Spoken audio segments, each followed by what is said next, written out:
Hello everyone, welcome to Tuition Friend, and today we are going to discuss this last unit of digital and social media marketing. So I hope you have already checked out the whole playlist where we have discussed the unit 1, 2, 3 and 4 and now we are moving ahead with the unit 5. So जैसा कि इसका नाम ही हम लोगों को दिखाई दे रहा है digital innovation and trends, that means हम लोग इसमें डिजिटल इनोवेशन के बारे में बात करेंगे कुछ और कुछ ट्रेंड्स के बारे में बात करेंगे, ठीक है। सबसे पहला टॉपिक आता है the contemporary digital revolution. Digital revolution का मतलब है जैसे जैसे रिवोल्यूट हुआ है, मतलब किस तरीके से हमारे यहाँ पे धीरे धीरे चीजें उभरी हैं, ठीक है। डिजिटल रेवोल्यूशन का मतलब क्या होता है कि जब एडवांसमेंट होता है टेक्नोलॉजी में, कब से, जब एनालॉग इलेक्ट्रॉनिक या मैकेनिकल डिवाइसेस को हम लोग डिजिटल टेक्नोलॉजी में चेंज कर देते हैं, ठीक है।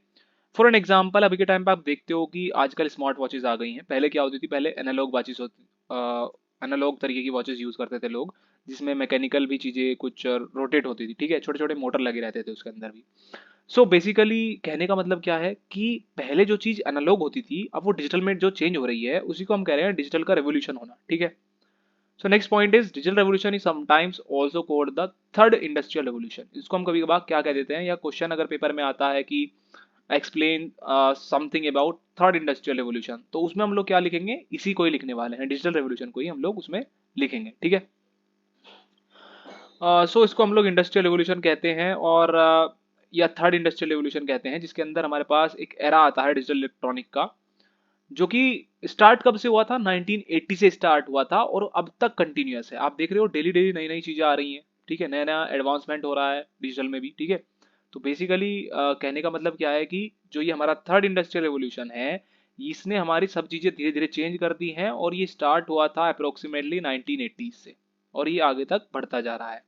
नेक्स्ट पॉइंट है an expression use to denote the extraordinary transition in media communications devices from an analogue form continuous linear signals representing information. Basically एक चीज और बताइए, एनालॉग को हम किस तरह से डिनोट कर सकते हैं। आपने देखा होगा जब हम किसी भी साइन वेव का ग्राफ बनाते हैं, कोसाइन वेव का या ग्राफ बनाते हैं, तो उसमें क्या बनता है, वो एक तरीके से एनालॉग फॉर्म मान सकते हो आप, क्योंकि उसमें हमारे पास एक सिग्नल्स रिप्रेजेंट कर रहे हैं, ठीक है, या कंटिन्यूअस सिग्नल हम उसमें रिप्रेजेंट कर रहे हैं। लेकिन जो हमारे डिस्क्रीट डिजिट होती हैं, जिसको हम एक्चुअली बिट्स कहते हैं, वो उसको हम कह सकते हैं कि वो डिजिटल फॉर्म है, ठीक है। ये कब से स्टार्ट हुआ था, 1980 से स्टार्ट हुआ था। डिस्क्रीट डिजिट आपने देखी होगी जब 1 0 की फॉर्मेट में चलती है, या बिट्स की फॉर्मेट भी में भी कह सकते हैं उसको, चलती है 1 0 0 1, ठीक है। आपने ये चीजें मेरे हिसाब से पढ़ी होंगी, ठीक है। मूव करते हैं नेक्स्ट स्लाइड पे। अब है डेवलपमेंट एंड एडवांसमेंट। किस तरीके से हमारा जो डिजिटल रेवोल्यूशन हुआ है, किस तरीके से उसमें एडवांसमेंट हुआ है, वो भी देख लेते हैं धीरे धीरे कैसे इवॉल्व हुई है चीजें। सबसे पहला एक हम शुरुआत से टाइमलाइन लेके चलते हैं, किस तरह से प्रोग्रेस हुई है हमारी डिजिटल रेवोल्यूशन में। पहला है 1947 से 1979, ठीक है। क्या हुआ था इस पूरे दौर में, एक ट्रांजिस्टर का सबसे पहले इंट्रोडक्शन हुआ था, ठीक है, या कह सकते हैं ट्रांजिस्टर पहली बार दुनिया के सामने आया था कब, 1947 में, जिसने एक हमारा थोड़ा सा राह दिखा दी थी किसकी तरफ, जिससे कि डेवलपमेंट हो सके डिजिटल कंप्यूटर्स की तरफ, ठीक है। ये ट्रांजिस्टर का जो विकास हुआ, या कह सकते हैं ट्रांजिस्टर जब बना, उसने एक हमें राह तो दिखा दी, लेकिन अब आगे क्या होता है, आगे 1980s में क्या हुआ, जो कंप्यूटर हम लोगों ने डिजाइन किए ट्रांजिस्टर की हेल्प से, अब धीरे धीरे एक फेमिलियर हो गए पूरी सोसाइटी में, ठीक है। और 1980 की एंड तक आते आते बहुत सारी जॉब्स में ये बहुत ज्यादा इंपॉर्टेंट हो गए, ठीक है। जितना भी डिजिटल चीजें थी या कंप्यूटर्स थी या जो भी चीजें थी, वो डिजिटल की सारी बहुत ज्यादा एकदम जरूरी हो गई कुछ जगह जॉब्स में, ठीक है। अब 1990s की बात कर लेते हैं, हमने ऊपर बात कर ली 1980s की, अब 1990s की देख लेते हैं। 1992 तक आते आते क्या हुआ, जब वर्ल्ड वाइड वेब इंट्रोड्यूस होता है, जिसमें कि 1996 में जो इंटरनेट था, वो अब बहुत सारे जो बिजनेस ऑपरेशंस थे उसका एक नॉर्मल पार्ट बन चुका था, ठीक है। अब 1980s में क्या था कि वो एक नेसेसिटी तो बन गया था, जरूरी तो था, बट कुछ जगह जरूरी था। अब क्या होता है कि नॉर्मल पार्ट बन जाता है, एक रूटीन का पार्ट बन गया था 1992 में। अब 2000 तक आते आते क्या हुआ, इस डिकेड में क्या होता है कि जो हमारा डिजिटल रेवोल्यूशन है वो पूरी तरीके से पूरे जगह फैल चुका था पूरे वर्ल्ड में। मोबाइल फोन्स भी कॉमनली सभी के पास देखे जा सकते थे, ठीक है, चाहे वो छोटा हो चाहे बड़ा हो। बेसिकली हम बात करें मोबाइल फोन्स की, वो कीपैड वाला भी हो सकता है। अब 2010 में क्या होता है, या उसके बाद में धीरे धीरे क्या रेवोल्यूशन होता है, कि इस डिकेड में इंटरनेट जो था वो 25% से ज्यादा लोग, पूरी पॉपुलेशन जो यूज कर रहे थी पूरी वर्ल्ड में, ठीक है। कहने का मतलब है कि अब जितनी भी हमारी पॉपुलेशन थी 2010 के बाद की या उससे पहले की, तो हम बात कर रहे हैं उसमें तो हमारा धीरे धीरे रेवोल्यूशन हुआ ही था, लेकिन 2010 के बाद में एकदम से क्या होता है कि 25% से भी ज्यादा जो पॉपुलेशन थी वर्ल्ड की, वो अब मोबाइल फोन या इंटरनेट यूज करने लगी थी। नाउ डिजिटल ट्रांसफॉर्मेशन फ्रेमवर्क, अब हमने समझ लिया डिजिटल रिवोल्यूशन के बारे में। अब ट्रांसफॉर्मेशन का नाम समझिए। ट्रांसफॉर्मेशन क्या कह रहा है कि ट्रांसफॉर्म करना किसी एक चीज से दूसरी चीज में, ठीक है। डिजिटल का ट्रांसफॉर्मेशन हुआ। फ्रेमवर्क को क्या कहते हैं, एक तरीके से कह सकते हो कि आपने सोचा है कभी फ्रेम का मतलब क्या होता है, कह सकते हो कि एक ढांचा, ठीक है। तो हम यहाँ डिजिटल ट्रांसफॉर्मेशन फ्रेमवर्क की बात करेंगे। So everywhere you turn, digital innovators are winning the game of competitiveness, ठीक है। आप देखोगे, जहां भी देखोगे आप, सब जगह जितने भी डिजिटल इनोवेटर्स हैं वो एक गेम जीत रहे हैं। गेम कैसा, आप मान लीजिए किसी भी नई चीज को डेवलप करने का, किसी भी नई टेक्नोलॉजी को इंट्रोड्यूस करने का, जो भी जल्दी इंट्रोड्यूस करेगा वो बेनिफिट उठा जाएगा, ठीक है।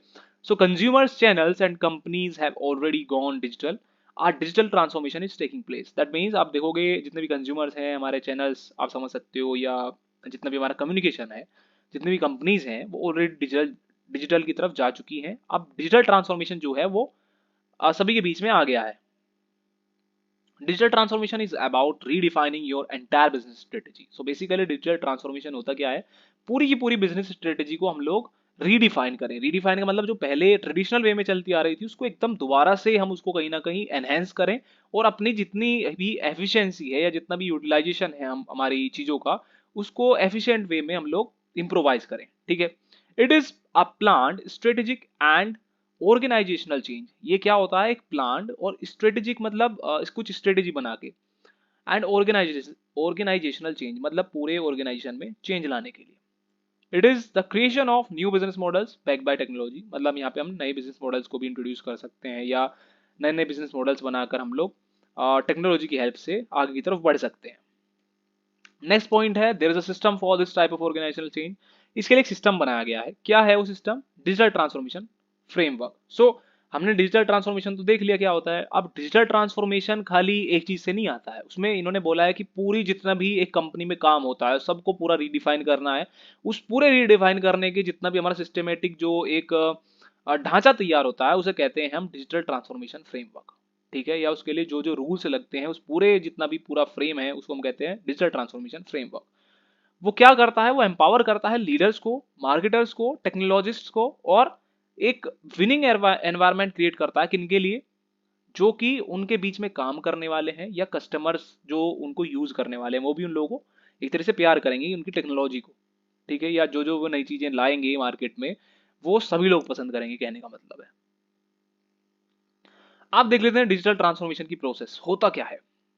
तो देखिए फ्रेमवर्क को देखिए, सबसे पहले हमारा एक फ्रेमवर्क होता है। फ्रेमवर्क मतलब उसके अंदर सारी चीजें आ जाती हैं, किस तरीके से हम लोग सारे उसमें रूल्स डिफाइन होते हैं, ठीक है। अब उसके बाद आता है स्ट्रेटेजी। स्ट्रेटेजी का मतलब कि हम लोग कैसे आगे की ओर बढ़ेंगे, क्या क्या हमारे बेसिकली सारी बैठ के मीटिंग होती है, और कुछ जो टेक्नोलॉजी को रिलेटेड हम लोग उस पर डिस्कस करते हैं। Then road map. Road map का मतलब स्ट्रेटेजी को आप रोड मैप की तरफ लेकर जा सकते हो। पहले स्ट्रेटेजी डेवलप होती है, फिर हमारा रोड मैप डिसाइड होता है कि हाँ पहले हम लोग ये काम करेंगे, then we will move to this point and then this point. कहने का मतलब आप डायरेक्टली किसी भी प्रोडक्शन को बनाने, या सपोज कीजिए आप एक कार को मैन्युफैक्चर कर रहे हो, वहाँ पे डायरेक्टली आप कार को मैन्युफैक्चर नहीं करते हो, पहले आप उसका एक कह सकते हो कि 3D मॉडल तैयार करते हो, देन उसके कुछ पार्ट्स का रीडिफाइनेशन करते हो। कहने का मतलब है कि अगर आपको कोई नई चीज में इंट्रोड्यूस करनी है या एआई लगाना है, कुछ चीजें लगानी है, तो उन चीजों के ऊपर काम करते हो, then you will just go to the hardware part. तो इस तरीके से धीरे धीरे आप किसी भी चीज को रोड मैप की तरह लेकर चलते हो कि हम लोग पहले ये वाला काम करेंगे, देन ये वाला करेंगे, देन ये वाला करेंगे। Then implementation. इम्प्लीमेंटेशन स्टेज में क्या होता है, जो हमने अभी तक स्ट्रेटेजी बनाई है, जिस रोड मैप को हमने डिसाइड किया है, उसके अकॉर्डिंग हम लोग अब इम्प्लीमेंटेशन करते हैं। Then pivot. पाइवोट का मतलब होता है किसी भी एक पॉइंट को डिफाइन करना। अब जो हमने सारा काम कर लिया है, अब हमें हर चीज को अब चेक भी करना है पॉइंट वाइज। सो पाइवोट से एनालिसिस आता है। एनालिसिस का मतलब उसी चीजों को जो हमने अब तक काम किया है उनको फिर हम लोग एनालाइज करते हैं कि वो सही कर रहे हैं या नहीं है, वो हमने जो किया है सही है वो या गलत है, ठीक है। Then moving ahead we have why digital transformation framework. क्यों जरूरत पड़ती है डिजिटल ट्रांसफॉर्मेशन फ्रेमवर्क की। हमें पता था डिजिटल ट्रांसफॉर्मेशन क्या होता है, लेकिन फ्रेमवर्क की क्यों जरूरत पड़ी। फ्रेमवर्क मैंने आपको बताया, फ्रेमवर्क किस लिए बनाते हैं, जिसमें हमारे सारे रूल्स डिफाइन होते हैं, जिससे हम पूरी पूरी बिजनेस स्ट्रेटेजी को रीडिफाइन करते हैं, ठीक है। So digital transformation carries a number of opportunities for companies that are willing to embrace it. That means जो digital transformation होता है उसके अंदर बहुत सारी अपॉर्चुनिटी होती हैं बहुत सारी कंपनीज के लिए, जो कि अपने आप को थोड़ा एनहेंस करना चाहती है, आगे की तरफ ग्रो करना चाहती है। Those companies that will embark on a digital transformation journey will experience the following benefits। जो इसकी तरफ चलेंगी उनको कुछ बेनिफिट मिलेंगे। क्या क्या मिलेंगे देखते हैं। पहला है pin point growth opportunities. That means जो आपने डिसाइड किया है उसके हिसाब से आपको अपॉर्चुनिटीज ग्रोथ की प्रोवाइड होंगी, मतलब आपके पास आएंगी। जिस हिसाब से आपने अपनी ग्रोथ को डिसाइड किया है या प्रिडिक्ट किया है, उस हिसाब से आप लोग आगे की तरफ बढ़ोगे अगर आप इस फ्रेमवर्क को फॉलो करते हो। Then identify innovation opportunities. That means अगर आप डिजिटल ट्रांसफॉर्मेशन फ्रेमवर्क को अगर आप चुनते हो, उससे बेनिफिट क्या होगा कि आपका जो इनोवेशन की अपॉर्चुनिटीज है वो जल्दी से जल्दी आपके पास आइडेंटिफाई हो जाएंगी और आप उसको बना सकते हो। ठीक है, तो कहने का मतलब अगर आपके पास कोई इनोवेशन की नई अपॉर्चुनिटी आती है और आपकी कंपनी उसको पहले प्रोवाइड करती है कस्टमर्स को, डेफिनेटली आपके पास में कस्टमर का पूरा हब हो जाएगा।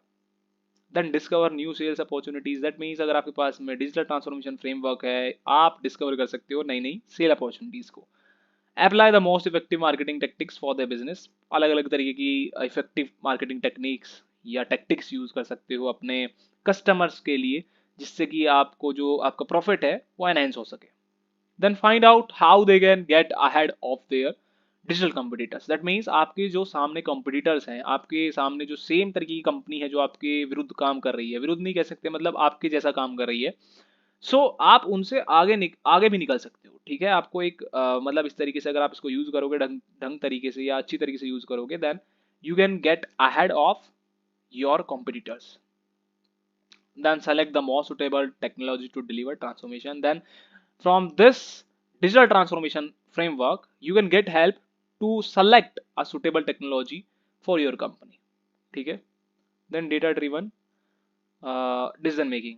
दैट मीन्स हम लोग जो डिजिटल ट्रांसफॉर्मेशन फ्रेमवर्क यूज कर रहे हैं उसमें कहीं ना कहीं क्या होता है कि हम लोग कुछ डेटा को रिकॉर्ड भी करते रहते हैं, कुकीज को स्टोर करते रहते हैं कि हाँ इसकी तरफ ज़्यादा अट्रैक्ट हो रहा है ये कस्टमर, तो इसका मतलब है इसको मैं यही चीज़ें दिखाता हूँ। फॉर एन एग्जाम्पल, मैं आपको एग्जाम्पल की तरह बता रहा हूँ, तो उससे क्या हो रहा है कि आपके पास डेटा तो आ गया, उसका आपको पता चल गया उसको ये चीज़ें पसंद है, तो उससे आप क्या कर सकते हो, अच्छी अपनी अपनी कंपनी की अच्छी डिसीजन मेकिंग कर सकते हो कि मेरे को ये वाली चीज़ इस कस्टमर को दिखानी है, जिससे कि आपका क्या है वहाँ पे सेलिंग या प्रॉफिट वहाँ से अर्न करने के चांसेस बढ़ जाते हैं। सो इस पॉइंट का ये मतलब हुआ। Then moving ahead we have security issues in digital. आप सभी को पता है क्या होता है कि डिजिटल में आजकल सारी चीजें ऑनलाइन हो गई, ट्रांजेक्शन ऑनलाइन हो रही है, तो उससे क्या होता है कि आपका जो सिक्योरिटी का इशू है वो थोड़ा बढ़ जाता है। उसके लिए देख लेते हैं। Marketing is interesting, however your marketing strategy involve collecting customer data and doing so through the use of cookies. So हम लोगों को सभी को पता है कि मार्केटिंग थोड़ी इंटरेस्टिंग होती है, लेकिन वहां पर क्या होता है, यहाँ पे हम क्या करते हैं, कुछ कस्टमर का डेटा भी इन्वॉल्व करते हैं, ठीक है, या स्टोर करते हैं। क्यों करते हैं? And doing so through the use of cookies. क्यों कर रहे हैं? मतलब बेसिकली हम लोग क्या चाहते हैं कि जो कस्टमर देख रहा है हम उसको वापस उसको शो कर कर वही चीज़ें बार बार बार बार हम उसको एक तरीके से वो चीज़ सेल करते हैं। ठीक है, तो और वो किसके हेल्प से कर रहे हैं हम, जो उसकी कुकीज़ हैं उसको मतलब एक तरीके से उसको कुकीज़ देकर वो चीज़ें हम लोग यूटिलाइज कर रहे हैं। ठीक है, वो कुकीज़ को स्टोर करेगा तो आपके पास कहीं ना कहीं वो बेनिफिशियल तरीके से उसका डेटा स्टोर हो जाएगा। Then there are numerous types of cyber security challenges they have suffered, such as phishing attacks, malware, and identity theft. That means हमारे पास बहुत सारे ऐसे सिक्योरिटी के या साइबर सिक्योरिटी के चैलेंजेस हैं, जैसे कि फिशिंग अटैक हो गया, मालवेयर हो गया, आजकल DDoS अटैक्स भी चल रहे हैं, आइडेंटिटी थेफ्ट भी हो रहा है कि किसी की आइडेंटिटी चुरा ली या उसका डेटा जितना भी है उसका नाम वगैरह सब चीज़ चुरा ली जाती हैं। These can affect the growth of the business and the profits. That means अगर ये चीज़ें होती रहेंगी तो उससे क्या होगा कि जो आपका बिजनेस है और प्रॉफिट है उस पर आपको कहीं ना कहीं अफेक्ट देखने को मिलेगा कि हाँ, आप एक बात सोच के चलिए, अगर फॉर एन एग्जाम्पल अमेजन पे कोई यूज़र अपना क्रेडिट कार्ड स्टोर करता है, अगर अमेजन पे कुछ इस तरीके का फ्रॉड होने लगे तो क्या लोग उसको यूज़ करेंगे? Definitely not. क्यों?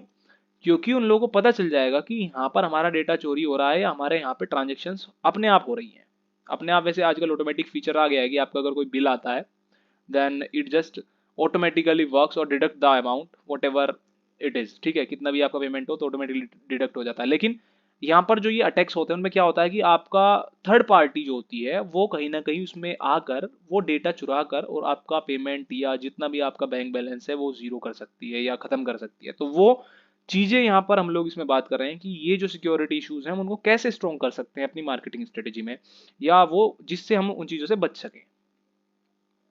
Businesses must understand the risk and security challenges of digital marketing. So जो जितने बिजनेसेस हैं उनको समझना होगा कि जितने भी सिक्योरिटी और रिस्क हैं, जितने भी हमारे चैलेंजेस हैं डिजिटल मार्केटिंग में, उन सभी चीज़ों को समझना होगा। क्यों? क्योंकि अगर आप इन चैलेंजेस को नहीं समझोगे तो आपके जो कस्टमर हैं वो कहीं ना कहीं आप उनको खो दोगे, क्योंकि कस्टमर क्या चाहता है? प्राइवेसी चाहता है, सिक्योरिटी चाहता है, अपने जितने भी इन्फॉर्मेशन है, जो भी चीज़ें हैं, because there is sensitive information such as a customer data is involve in this. तो जैसे मैंने बताया कि जितना भी उनका इन्फॉर्मेशन होती है सिक्योरिटी की रिलेटेड या सेंसिटिव इन्फॉर्मेशन जितनी भी होती है वो उसमें इन्वॉल्व होती है, तो वो लोग नहीं चाहते हैं कि उनका डेटा कहीं थर्ड पार्टी के पास जाए। वो चाहते हैं जहां मैंने डेटा दिया है, जिस चीज़ के लिए मैंने डेटा दिया है, बस वहीं पे यूज़ हो। ठीक है।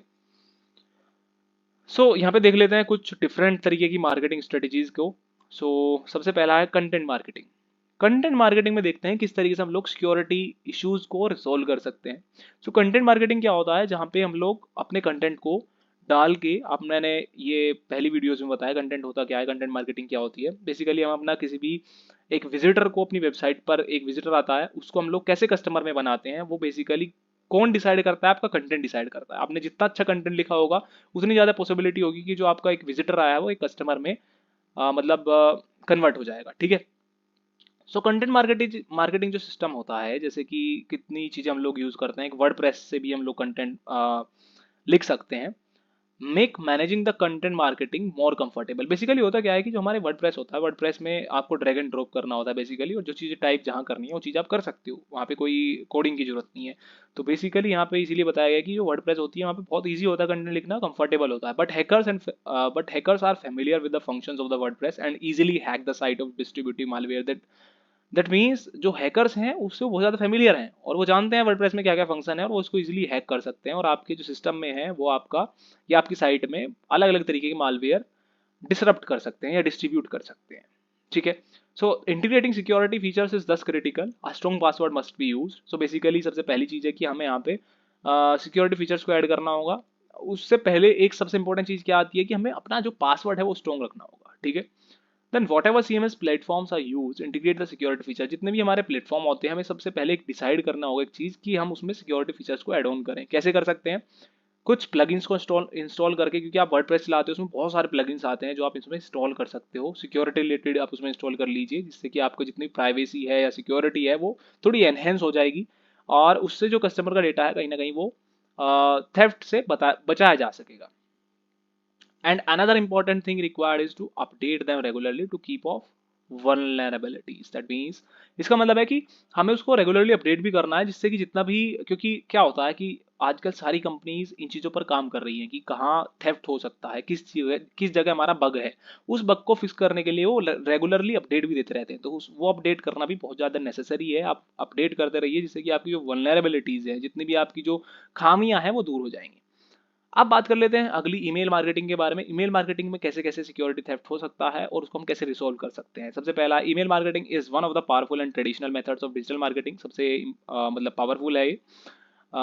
There as a risk of phishing attacks in email marketing. यहाँ पे फिशिंग अटैक का एक बहुत बड़ा रिस्क है। ठीक है। सो तो हम लोग क्या कर सकते हैं इसको रिजोल्व करने के लिए? सबसे पहला है कि हम लोग सॉफ्टवेयर यूज कर सकते हैं मॉनिटर करने के लिए अपने ईमेल मार्केटिंग कैंपेन्स को। कैंपेन चलाते हैं हम बेसिकली किस लिए? कि सपोज कीजिए मेरे को अभी मैंने कोई प्रोडक्ट लॉन्च किया, उस प्रोडक्ट लॉन्च करने के बाद में मेरे को उसकी थोड़ी मार्केटिंग करनी है, तो मैं क्या कर रहा हूँ उसके लिए कैंपेन चलाता हूँ कि एक मेरा अभी कैंपेन रिलीज हो जाए और मैं उसको शेड्यूल कर देता हूँ। तो मेरे को एक ऐसा सॉफ्टवेयर यूज करना होगा जो कि उसको मॉनिटर करता रहे कंटिन्यूसली कि हाँ मेरी सही तरीके से वो चीजें हो रही हैं नहीं हो रही हैं। This help ensures that the emails are encrypted and there is no risk of attack. That means हमारा वहाँ पे वो इंश्योर करता रहेगा। क्या इंश्योर करता रहेगा? हमारा जो एनक्रिप्शन है, या जिसको हम कहते हैं वन टू वन इंटरेक्शन, जिसको मैं भेजना चाह रहा हूँ वहीं जा रहा है या नहीं जा रहा है, वो चीज़ें हमारी जो है वो थोड़ा मॉनिटर करता रहे, इंश्योर करता रहे, और वो हमारा जो है उससे हमारा रिस्क जो है कम हो जाएगा, या रिस्क जो है बहुत ज़्यादा खत्म ही हो जाएगा। Then set up outbound filters to prevent emails with hidden malware. That means हम लोगों को कुछ ऐसे फिल्टर्स, या जो हम कहते हैं बाहर से कुछ एड ऑन्स करने होंगे ऐसे फिल्टर, जिससे कि हम लोग जितने भी हिडन मालवेयर्स हैं उनको भी दूर रख सकें। Then train the employees to spot and deal with email issues. हम लोगों को अपने जो एम्प्लॉयज हैं, हम लोगों के जितने भी काम करते हैं हमारी मार्केटिंग स्ट्रेटजीज पर, उन लोगों को भी ट्रेन करना होगा कि वो किस तरीके से ईमेल के इशूज को स्पॉट करके उसे फिक्स कर सकें। देन बात कर लेते हैं trends in Indian digital marketing. So basically digital marketing is a part of digital economy. हम लोग को सभी को पता है कि डिजिटल मार्केटिंग क्या है, एक हमारा पार्ट है डिजिटल इकोनॉमी का, ठीक है। अब India is a fast-moving nation towards digital economy, and this movement has been accelerated with the demonetization of the Indian currency in the last quarter of year 2016. With it, various government digital payment promotion schemes has been launched. अब मैं बताता हूँ उसका मतलब क्या है। आप लोगों को पता है कि 2016 के आसपास में क्या हुआ था कि जो हमारा इंडियन करेंसी थी वो कुछ बंद कर दी गई थी, जैसे 500 और 1000 के नोट। फिर नई करेंसी आई थी, उससे क्या हुआ था कि एक बहुत बड़ा इवोल्यूशन हुआ था इस वाली फील्ड में। किस वाली फील्ड में? जितना भी सब चीज़ें, जितनी भी मार्केटिंग स्ट्रेटेजीज थी, जितनी भी चीज़ें होती थी, या डेटा जो था बहुत ज़्यादा चीपर रेट्स पर भी अवेलेबल उसी दौरान हुआ, जियो वगैरह लॉन्च हुआ था। उससे क्या हुआ कि हमारी जितनी भी मोस्टली मार्केटिंग थी या फाइनेंस था या जितनी भी हमारी बैंक की चीज़ें थी, जितना भी हम पेमेंट करने लगे थे, वो सब ऑनलाइन हो गया था। उससे क्या हुआ, हमारे यहाँ पे एक बहुत बड़ा रेवोल्यूशन आया डिजिटल मार्केटिंग में। सभी जितने भी हमारे बिजनेस है, बिजनेस ओनर्स हैं, उन लोगों को पता चल गया कि हमारी ज़्यादातर जो कंज्यूमर्स हैं या कस्टमर्स हैं वो कहाँ से अब डिमांड कर रहे हैं किसी भी प्रोडक्ट को खरीदने की, वो डिजिटल प्लेटफॉर्म से डिमांड कर रहे हैं।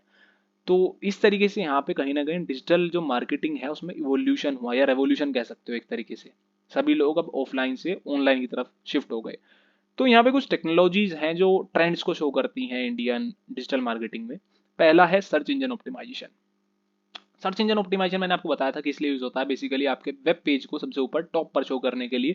ये एक ऑर्गेनिक मेथड होता है, बेसिकली इसमें हम लोग को पेमेंट नहीं लगता है। बेसिकली हमारा एक जगह ही हमारा पेमेंट लगता है, वो अपने एम्प्लॉयज या कंटेंट मार्केटर्स को, या जो कंटेंट हमारा राइट करते हैं, ठीक है, उनको खरीदने में, ठीक है, कि वो ढंग से हमारा कंटेंट राइट कर दे। बेसिकली होता है फ्री है। आपका जितना भी एल्गोरिदम जो यूज करता है, आपका जो वेब ब्राउजर या जिसको सर्च इंजन हम लोग बोलते हैं, सर्च इंजन जो भी अपना क्रॉलिंग मेथड यूज करता है। क्रॉलिंग क्या होती है? बेसिकली स्कैन करना आपके कंटेंट को। तो जितना अच्छा आपका कंटेंट होता, जितना अच्छा आपका कंटेंट होता है, उसी के हिसाब से आपका जो वेब पेज है वो ऊपर की तरफ शो होता है। देन सर्च इंजन मार्केटिंग ये बेसिकली पेड होती है। यू कैन जस्ट, आप इसको समझ सकते हो कि ये एक तरीके से सेम ही होती है एसईओ की तरह, बट ये पेड होती है। जैसे कि आप इसमें समझ सकते हो पीपीसी और पे पर क्लिक जिसको हम कहते हैं, या कॉस्ट पर क्लिक 1000 कुछ कैसे करके आता है। तो ये बेसिकली किस लिए यूज होते हैं?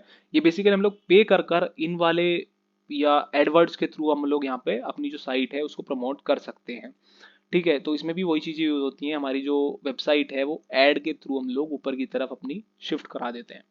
देन कंटेंट क्रिएशन, जो हमने ऊपर की तरफ बात करी है एसईओ में सेम। सो कंटेंट क्रिएशन भी एक बहुत इंपॉर्टेंट थिंग है कि कंटेंट आप जितना अच्छा क्रिएट करोगे, जितना अच्छा आप उसमें लिखोगे, उसी के हिसाब से आपके जो विजिटर्स हैं वो आपकी वेबसाइट पर अट्रैक्ट होंगे, और उसी के हिसाब से वो विजिटर से कस्टमर में कन्वर्ट होंगे, और आपका जो आरओसी है, रेट ऑफ कन्वर्जन है, वो बढ़ जाएगा।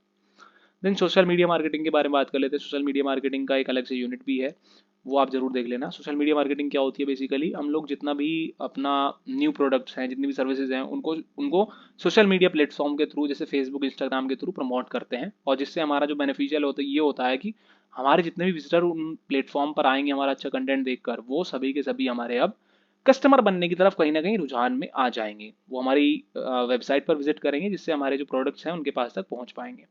Then digital display advertising. अब इसको आप ये मत समझिएगा कि जो बड़ी बड़ी डिस्प्ले लग जाती है कहीं, नहीं। ये क्या होता है डिजिटल डिस्प्ले मार्केट एडवर्टाइजिंग का मतलब?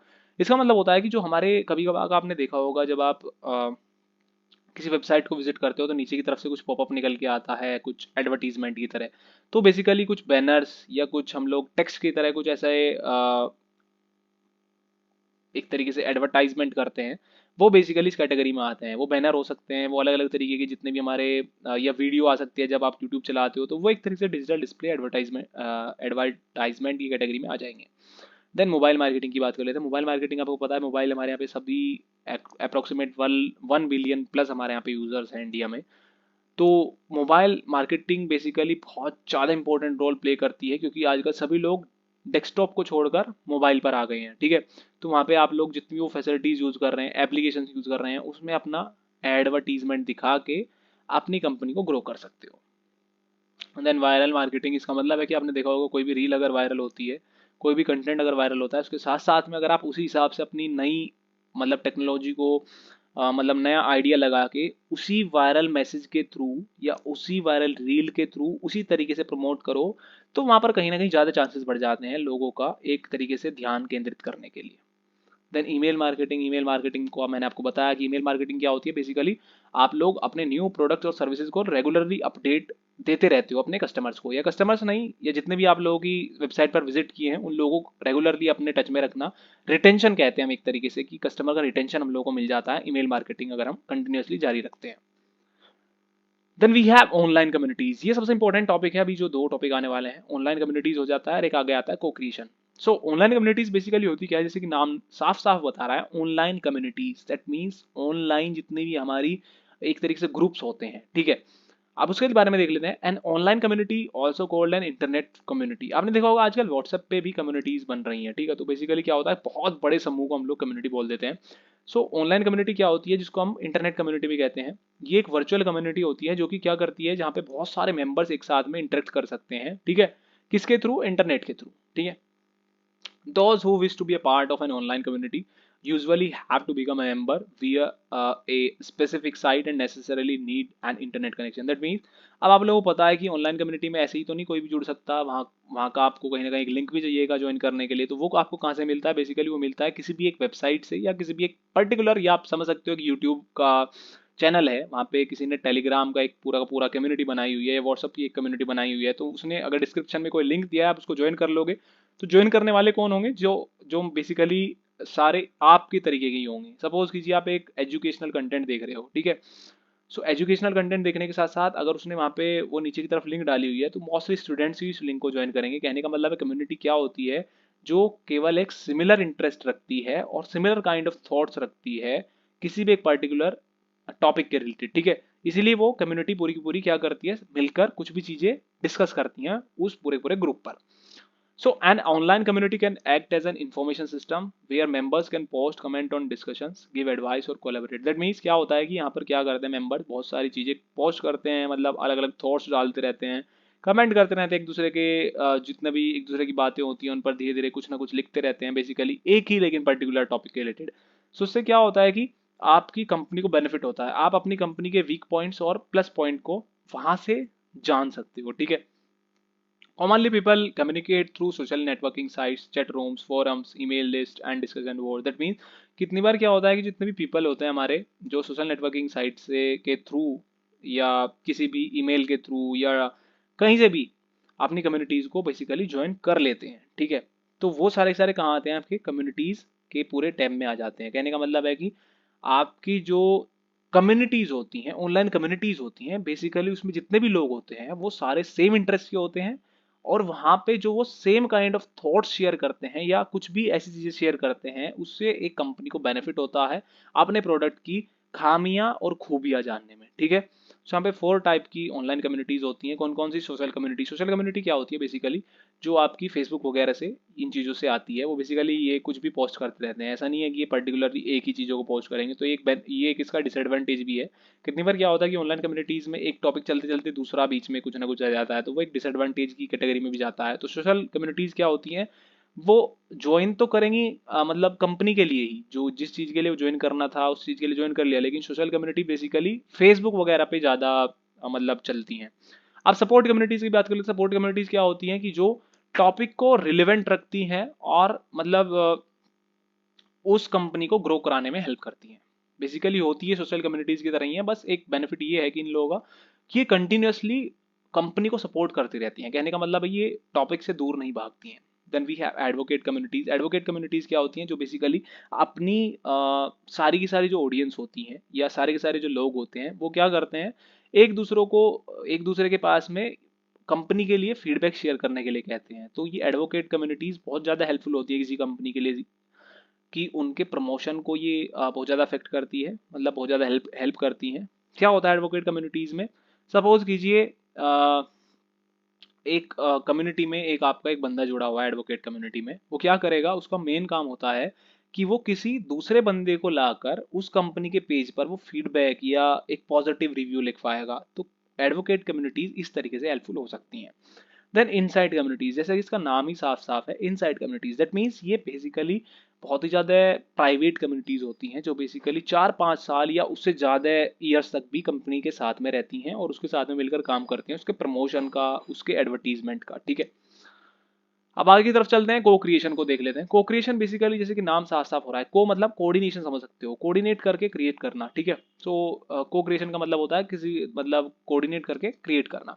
अब co-creation is a management initiative or form of economic strategy that brings different parties together in order to jointly produce a mutually valued outcome. That means यहाँ पे होता क्या है कि ये एक मैनेजमेंट का इनिशिएटिव है जहां पर बहुत सारे लोग अलग अलग तरीके के आकर, या हम मान सकते हैं डिफरेंट पार्टीज आकर क्या करती हैं, एक जॉइंटली प्रोड्यूस करती हैं एक म्यूचुअली वैल्यूड आउटकम। मतलब सपोज कीजिए आपके स्टूडेंट हैं और एक एजुकेशनल वेबसाइट है, वो क्या करेगी, जितने भी स्टूडेंट हैं उनको साथ में लेकर कुछ नया इवॉल्व करेगी, ठीक है। म्यूचुअली का मतलब जो उनका सेम इंटरेस्ट है, पढ़ाई से रिलेटेड है, दैट मीन्स वो लोग पढ़ाई से रिलेटेड ही कुछ ना कुछ इवॉल्व करेंगे।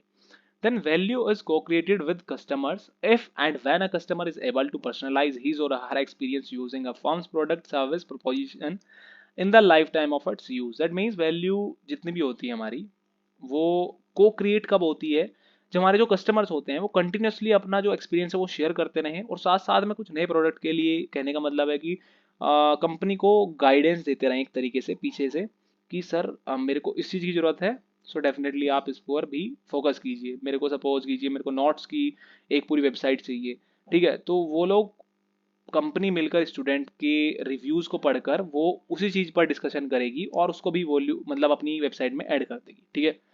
तो को क्रिएशन में मतलब यही चीज़ बेनिफिट होती है कि जो चीज़ हमारी ऑडियंस को पसंद आ रही है, हमारे कस्टमर्स को पसंद आ रही है, हम उसी को ही इवॉल्व कर कर उसको एड ऑन करके अपना प्रॉफिट और ज़्यादा बढ़ा लें। अब द प्रोसेस ऑफ को creation essentially involves two core step. Basically इसमें दो स्टेप होते हैं, कॉन्ट्रीब्यूशन और सिलेक्शन।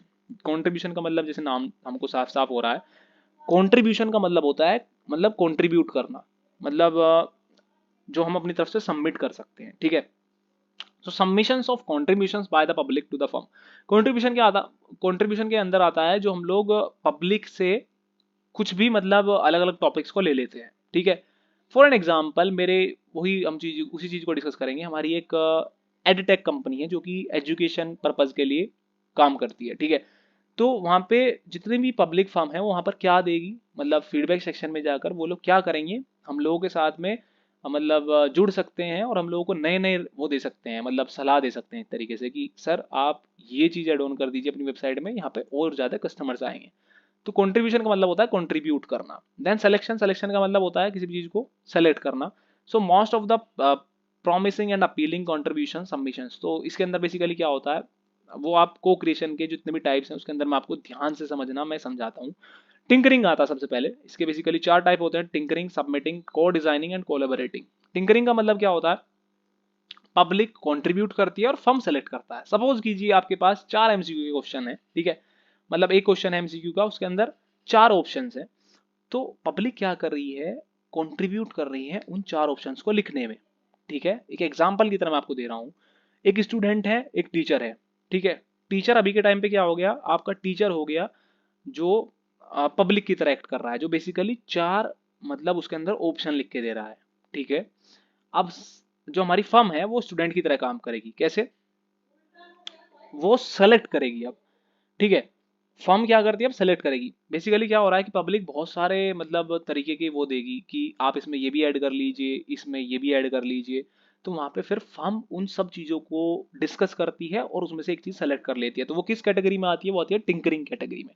देन सबमिटिंग की बात कर लेते हैं। सबमिटिंग का मतलब होता है फर्म कंट्रीब्यूट करती है और सेलेक्ट भी करती है। कहने का मतलब है वहां पर फर्म ही पूरी इंडिपेंडेंट होती है, मतलब खुद ही अपने आप डिस्कस करती है चीजों को, खुद ही अलग अलग चीज़ें लाती हैं, ठीक है, कि हम इसमें ये भी ऐड कर सकते हैं, ये भी कर सकते हैं। तो उनमें से खुद ही अपने आप डिसाइड कर लेती है कि हाँ चलो ठीक है, हम एक काम करते हैं, क्वांटम का एक सेक्शन ऐड कर देते हैं, क्वांटम को हम यहाँ से अब सेल करेंगे। देन को डिजाइनिंग का देख लेते हैं। को डिजाइनिंग बेसिकली क्या होती है, जहाँ पे पब्लिक सेलेक्ट करती है और फर्म कंट्रीब्यूट करती है। कहने का मतलब है वहाँ पर फर्म आपको ऑप्शन दे रही है, वहाँ पे आपको फर्म की तरफ से कुछ ऑप्शन आ रहे हैं कि हमारे पास में 4 ऑप्शन है, हम इन चारों में से कुछ चीज़ ऐड करना चाहते हैं। एक तो नोट्स का सेक्शन, एक क्वांटम का सेक्शन, एक सपोज कीजिए ऑनलाइन कोई भी कोर्स का सेक्शन, एक सपोज कर लीजिए मैं आपके लिए कोई भी मतलब पीपीटी का सेक्शन, ठीक है। तो अब वो फर्म जो है वो एक तरीके से ऑप्शंस दे रही है किसको, ऑडियंस को कि आप इनमें से एक सेलेक्ट कीजिए जो आपको पसंद आ रहा है, ठीक है। तो वो होता है आपका कोड डिजाइनिंग की कैटेगरी में, जहाँ पे आपकी पब्लिक सेलेक्ट करती है कि हाँ हमको इन 4 में से ये वाला चाहिए। देन कोलेबरेटिंग का मतलब होता है कि जहाँ पे पब्लिक ही कंट्रीब्यूट करती है और सेलेक्ट भी खुद ही कर लेती है। कहने का मतलब है पब्लिक ही पूरे डिस्कस करती है सारी चीज़ें, उनमें से खुद ही कह देती है कि चलो ये वाला ही फाइनल कर देते हैं। ये एक तरीके से एग्जाम्पल है कि हाँ ठीक है, पब्लिक ही कॉन्ट्रीब्यूट करेगी और पब्लिक ही सेलेक्ट कर लेती है, तो वो कोलेबरेटिंग की कैटेगरी में आ जाता है। So this is all about this whole unit of unit 5, so in which we have discuss different kind of topics, ठीक है। सो आपको मैंने लास्ट में कोक्रिएशन के बारे में बताया, ठीक है। तो वो बेसिकली बहुत ज़्यादा इंपॉर्टेंट चीज़ें हैं जो मैंने लास्ट में 2 टॉपिक्स डिस्कस किए हैं, आप इनको ध्यान से देख लेना। एंड ये प्लेलिस्ट बेसिकली ख़त्म हो गई है, इस प्लेलिस्ट में ये लास्ट यूनिट थी। So this is a big thank you to all for joining us. Again, this is a last chapter of this playlist. So if you have any kind of doubt, you can just comment it out in the comment section. Also, you can just purchase some kind of notes if you want. And also you can mail me if you have any personal kind of query or something at varneet@gmail.com. So a big thank you to all. So all the best for your exams. Good luck. So thank you so much.